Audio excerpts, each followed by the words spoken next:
క్రౌర్యం ఎక్కడుంది అసలు? ఎక్కడైనా క్రౌర్యం ఉందా? ఆయనంతటి మహోదారుడు లోకంలో ఇంకొకడు ఉండడు. ఎందుకని అంటే లోకమునకు తండ్రి ఆయన.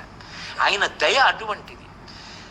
అనుశాసనిక పర్వంలో పార్వతీదేవి అడిగింది పరమశివుణ్ణి, కావాలంటే మీరు మహాభారతం ఇంటికి వెళ్ళి చూడండి, శంకర కైలాసం ఉంది, వెండికొండ ఉంది, ఇంత గొప్ప అంతఃపురం ఉంది, శ్మశానంలో ఎందుకుంటారు మీరు అని అడిగింది.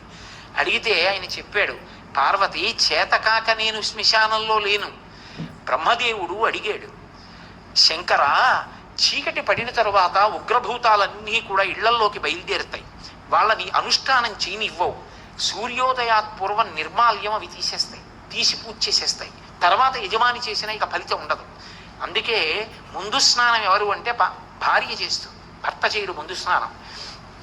భార్య పని ఏమిటంటే ముందు నిర్మాల్యం తీసేస్తుంది, భర్త పూజ చేస్తాడు. ఎందుకంటే ఆయన అనుష్ఠానం చేసుకోవడానికి పూజ చేసి వచ్చే లోపల పూజామందిరం తుడిచి కడిగి ముగ్గు పెట్టి మడి నీళ్లు పెట్టి చెయ్యాలి కదా. నిర్మాల్యం తీయడం భార్య పని. అందుకే ఇప్పటికీ శ్రీకాళహస్తిలో శివలింగానికి ముందు అభిషేకం చేయరు, జ్ఞానప్రసూనాంబకి ముందు అభిషేకం, ఇల్లాలు ముందు స్నానం అనడానికి గుర్తు అక్కడ. కాబట్టి శంకర ఈ ఉగ్రమైనటువంటి భూత ప్రేత పిశాచములన్నీ ఇళ్లల్లోకి వచ్చేస్తాయి. అవి రాకుండా ఉండాలంటే వాటిని కాసేపు తమాషా చేసి అట్టే పెట్టాలి. అందుకని శ్మశానంలో ఆయన నర్తన చేస్తుంటాడు. ఆ నర్తన చేస్తూ అవన్నీ అక్కడ కూర్చుంటాయి. రెండో కారణం ఎందుకుంటానో తెలుసా పార్వతి? బ్రతికున్న నాళ్ళు నావాళ్ళని కష్టపడి వాళ్ళింటికి ఎడతాడు, వీళ్ళింటికి ఎడతాడు, ప్రయాణాలు చేస్తాడు, రైళ్ళు ఎక్కుతాడు, అక్కడికి ఎడతాడు, ఇక్కడికి ఎడతాడు, విమానాలు ఎక్కుతాడు, వాళ్ళింటికి భోజనం అంటాడు, వీళ్ళింట్లో పలహారం అంటాడు, అన్ని తిరుగుతాడు. సరదాగా అలా వెళ్ళొద్దామని ఎవడైనా రుద్రభూమికి ఎడతాడా? ఎవడు వెళ్ళాడు. కానీ అంతా అయిపోయిన తర్వాత రుద్రభూమికి తీసుకొస్తారు.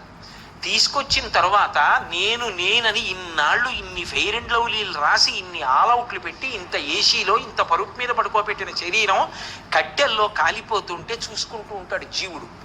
నిత్యమా జీవితము నీటిపై బుగ్గ కల్లరి బొమ్మయవు కాయమ్మునొల్లా అద్దె కొంపలబోలు ఆ భోగముల్లా తను పెంచు దొంగలవు తనయుల నొల్లా ఎందుకీ భోగమ్ములెందుకీ మురుపు ముందు చావుండంగమురియంగనగుని అంటారు శివమానస పూజలో.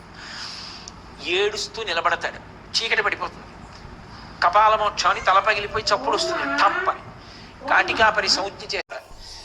తాను ఒక్కడే నిలబడి ఉంటాడు, చీకటి పడుతూ ఉంటుంది, దాటి వెళ్ళడానికి లేదు.